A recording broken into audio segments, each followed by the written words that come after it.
Кыргыз Республикасынын Эмгек кодексине ылайык социалдык өнөктөштүк мамилени улантуу багытында Кыргыз Республикасынын Билим министрлиги менен Борбордук комитеттин ортосунда 2022-25 жылдардын 3 жылдык мөөнөткө келишимге кол коюлду. Бул келишимдин негизги багыттары биздин профсоюз мүчөлөрүнө негизги багытта эмгеги боюнча, укугу боюнча, жумуштарда зыяндуу шарттарды түзүү шарты боюнча, эмгек акысы боюнча, убагында төлөнүшү боюнча деги эле баардык укук маселесине байланышкан маселелерди камтыган бул келишим Борбордук комитет менен биздин министрлик тарабынан кол коюлду. Мына азыркы жаңы министрибиз Улан Эсенбекович Мамбетакунов менен биргеликте 28 октябрда кол коюштук. Бул келишимдин мөөнөтү 25 жылдын 29 октябрына чейин иш аракетте болот. Мунун негизги багыттарын бул эмгек мамилелери, укукту камсыз кылуу жана социалдык өнүктүрүү. Бул эмне дегенди түшүндүрөт.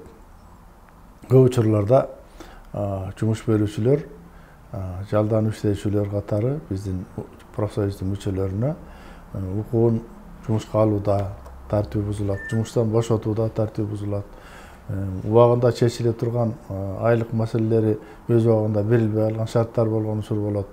Зыяндуу, зыянсыз шарттарды эсепке албай калган шарттар болот. Эмгек акынын туура убагында төлөнүшүндө өзгөчө акыркы учурларда биздин министрлигибиз Бирес программасына өткөн. Ага да Борбордук комитетибиз бардык райондук бухгалтериялардын эсептөө учурунда компьютерге болгон муктачтыгын эске алуу менен акыркы ылайык ташылган өзүнүн мүмкүнчүлүгү жогору болгон бүгүнкү күнгө ылайык ташталган компьютерлерди бирден алып бергенбиз биз ар бир борбордоштурган бухгалтерияга. Ошонун жардамында мына бүгүнкү күнү мугалимдерге айлык өз убагында так төлөнө баштады. Өзгөчө мына акыркы мугалимдердин айлыгынын көтөрүлүшү менен мугалимдердин арасында өзгөчө көп суроолор пайда болуп атат. Көп учурларда мугалимдер ошол айлыгыбыз аз төлөнүп калып атат. Төлөнүүнүн кээ бир багыттарына бир түшүнүксүз маселелер пайда болуп калып атат деген жагдай көп учур болот. Мен ойлойм ошон үчүн биз атайын бул биздин келишимде ушул багытта биргелешип иштөө боюнча ачык тактааны жазып көрсөтүп койдук. Мен ойлойм бул биргеликте борбордук бухгалтериялардын эсеп кызматкерлерин дагы окутууда биз профсоюз өзүбүздүн үлүшүбүздү көргөзүп келатабыз. Азыркы учурда 2010 жылга чейинки салыштырып элестетип айта турган болсок, ошол жылдарда айыл өкмөтүнө бизге берилип кеткен биздин эсеп төлөнүшү, эсептелиши ошол бухгалтериялар айыл өкмөттөрү аркылуу болуп калган учурда аябай чоң оорчулуктар болгон. Ошондо министрлик менен биргеликте жер-жерлерде окутууларды жүргүзүп, анан мына кийинки төлөө тартиптери өзгөргөнүнө байланыштуу азыр бүгүнкү күндө жана бир эс программа өткөнгө байланыштуу акы төлөмдөрү мындай Кудай буйруса бир убагында, учурунда жакшы төлөмдөр болуп отурат да. Бул боюнча маселелер чечилип калды. Анан бул өзгөчө дагы бир маселелер бар. Бул тоолуу шартта иштеген жергиликтүү бийлик менен биргеликте кандай кошумча төлөмдөр каралган, жаш келген кесипкөй биздин мугалимдерге кандай кошумча төлөмдөр каралган, кандай жеңилдиктер каралган, андан тышкары жаш келген мугалимдерге жер-жерден аларды камсыз кылуу маселеси, квартиралар менен камсыз кылуу, же болбосо жер бөлүп берүү, же болбосо кредиттерден жардам берүү маселелери мына бул жагынан биз өзгөчө айыл өкмөттөр менен биргеликте райондук, облустук администрация бийликте иштерди алып барабыз да. Министрлик менен негизги багытта ушул жана мен айткан негизги эмгегин укугун коргоо, зыяндуу, зыянсыз шарттарда иштөө тартиптери, айлыктардын убагында толук кандуу төлөнүп турулушу, ошон менен катар укуктук маселелерди убагында жөнгө салып туруу маселелери. Андан тышкары мына биз студенттик жаштарды дагы өзгөчө көңүл бурабыз. Bularga атайын bir bölük koyulgan, жаштар менен иштөө, булардын шартты кандай түшүбүз керек, булардын билим сапатын көтөрүү маселеси боюнча да профсоюз четте калбай, чоң иштөө маселелери каралган. Андан тышкары негизги да бир блок мугалимдерди эс алдыруу маселеси. Бул багытта Борбордук комитет атайы биздин федерацияга келип бөлүнгөн эс алуу фондунан каражат бөлүнөт. Ошол каражаттарды убагында так далилдүү кылып жерлерде мугалимдерге таратуу, ошолорго жеткизүү, ошолорду контролдоо. Бул бир багыт. Ал эми экинчи багыты өзүбүздүн бюджеттин эсебинен, профсоюздун бюджеттин эсебинен мугалимдерди эс алдыруу, техникалык кызматкерлерди эс алдыруу. Бул жагында абдан алгылыктуу иштер бар. Бул жерден бир дагы белгилеп кете турган нерсе, Борбордук комитеттин өзүнүн эле бюджетин менен чектелип калбай, биз ар бир облустук, райондук бюджеттин эсебинен дагы азыр мына негизги биздин взвостун бөлүктөрү райондук бюджетте, райондук баштапкы уюмда калып атат. 85% алардан 15% эле Борбордук комитетке келет. Ошон үчүн бул багытта биз көбүнчө ошол райондук, облустук биздин профсоюз комитеттерин багыт бергенбиз. Ошол мугалимдердин эс алуусуна ошол жеке профсоюз өзү көзөмөл кылып, анан ошо менен эле бюджет менен чектелип калбай, алар ошол айыл өкмөттөрү менен, спонсорлор менен, райондук администрациялар ар кандай жагдайда ошол мугалимдерге көмөк көрсөтөм деген уюмдар менен биргеликте мугалимдерге жанагындай кошумча эс алуу, жолусу 3 күндүк, 2 күндүк, 5 күндүк ар кандай турларды уюштуруу, ушул маселени өзгөчө колго алып келатабыз. Анан негизги эс алуу багытында биздин да бир мактанып айтып кете турган жагдайыбыз, мына урматтуу педагогдор, өзүңөр билесиңер, акыркы 6 жылда Көл жээгинде Красный Гвоздька деген эс алуу борборубуз бар. Бул жерге жылына 1000ден ашык мугалимдер эс алып атат, техникалык кызматкерлер, окутуучулар, профессорлор абдан Кудай буйрса шартын толук жакшы түзүп алдык. Буга только профсоюздун бюджетин эсебинен эс алышат. Ал эми берилген путевка, эмгекчилердин эс алуу фондунан берилген путевка, бул биздин Көгүл Тырысык көл, Ысык Ата, Жалал-Абад жана башка сыяктуу эс алуу санаторияларына жиберилет да. Мына бүгүнкүдө дагы бир баса белгилеп кете турган нерсе, мына жакында эле Баткен облусундагы жанагындай каргашалуу окуядан кийин мугалимдерибизге деп атайын 73 путевка бөлүп бердик. Кошумча. Муну бардык биздин президиум мүчөлөрү колдоду. Себеби бүгүнкү күндө көп мугалимдерибиз жанагындай шартка ылайыктуу мүмкүнчүлүктөрү абдан оор шартка туш болуп калганына байланыштуу ошол мугалимдерди 10 күндүк, 20 күндүк кылып ошо Жалал-Абад облусуна, өзгөчө Жалал-Абад курортуна, Көгүл Тырысык көл курортуна, анан Ысык Ата курортуна жиберип атабыз. Мына бүгүнкү күндө дагы азыр ошол республика боюнча атайын өзүбүздүн профсоюз уюмдарын каржысын аракет кылып чогултканбыз. Ошонун негизинде дагы путевка сатып берели деп атабыз да.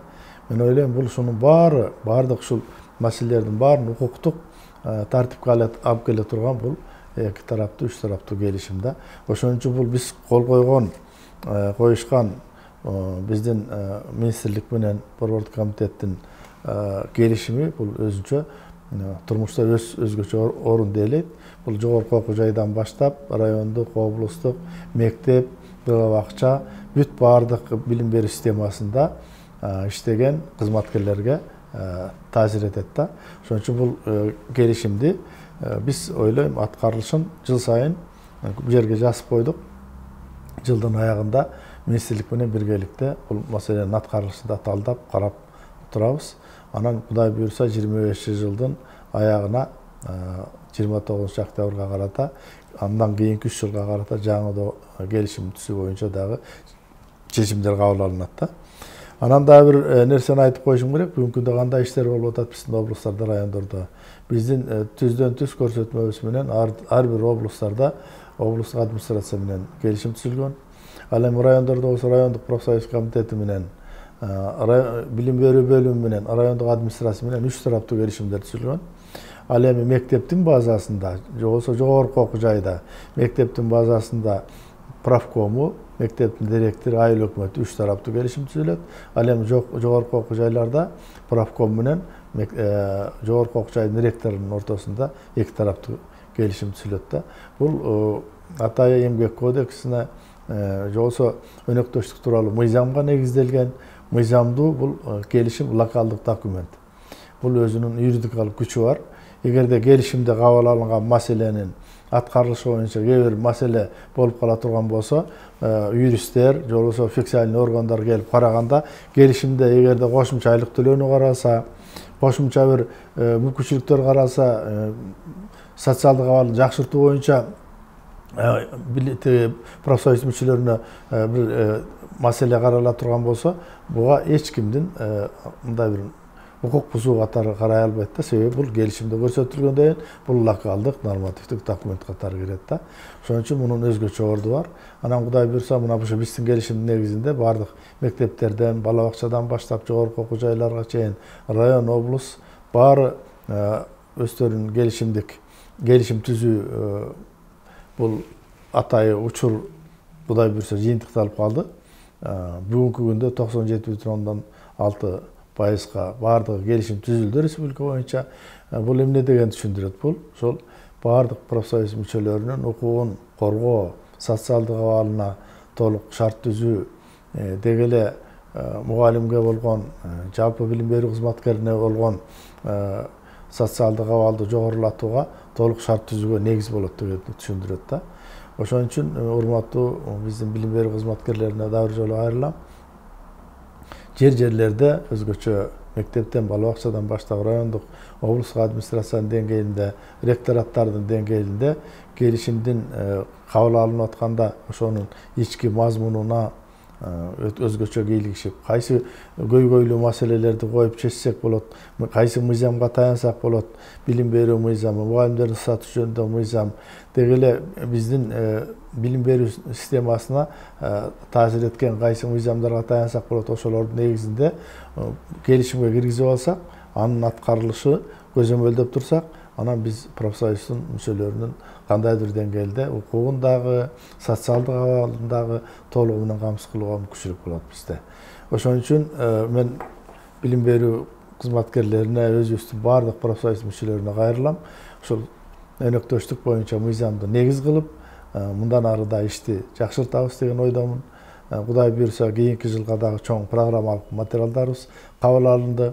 Билим берүү министрлиги менен өзгөчө мына жакында 2 жолу жолугушуу болду. Министр менен Уланбек Эсенбекович. Бул жаш, жигердүү, келечектүү инсан, педагог илимдердин доктору, профессор. Мен ойлойм, бул мугалимдин ошо сүйлөшүүдө дагы бир жолу тактадык. Мугалимдерден сапаттуу билим берүүнүн сапатын талап кылуудан мурун биз мугалимдерге шарт түзөлү. Мугалимдерге билим берүү мүмкүнчүлүктөрүн, билимин өркүндөтүү маселесине шарт түзөлү.